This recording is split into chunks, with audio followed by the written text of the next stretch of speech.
here is a second example. We're told that v is vector 4i minus 8j and w is ki plus 16j. Find a value for k such that firstly v and w are parallel and secondly v and w are orthogonal.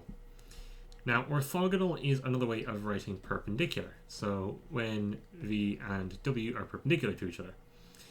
A hint for this is that v and w are perpendicular if v dot w is 0. So that's a key thing just to be aware of. So with that information, go ahead and try this problem yourself. And when you're ready, come back and see the solution. So here is the first part where v and w are parallel. So v is parallel to w if w is some amount p times v. P here is just a constant, so you can just write p is a real number. We don't want two unknowns next to each other, so if we could write v is p amounts of w, we'd actually get pk plus 16p. So this pk we don't really want. We sort of want the variables on opposite sides so we can compare values. So we get to a stage where we get 4pi minus 8pj is ki, so that should be k, plus 16j.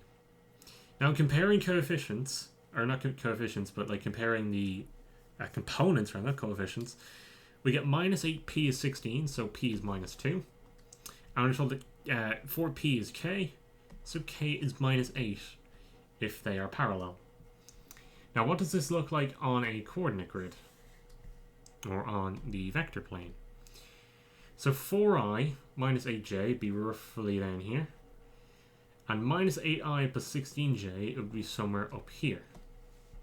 I'm not sure why it did that. Let's try again. It's not erasing that one, but okay. So it'd actually be going somewhere up here. So the two vectors would look something like this. Now on the second one, I did do a bit of an oopsie. My mental maths just didn't work out here. But 4i minus 8j and k plus 16j. V dot w is v.w is 0 if v and w are perpendicular to each other. So 4k is 128, not 144. So k is 32. You'll actually see this solution again on the next solution slide because I cut it off rather weirdly. So you can actually see the proper solution without these scrawny scribble mistakes.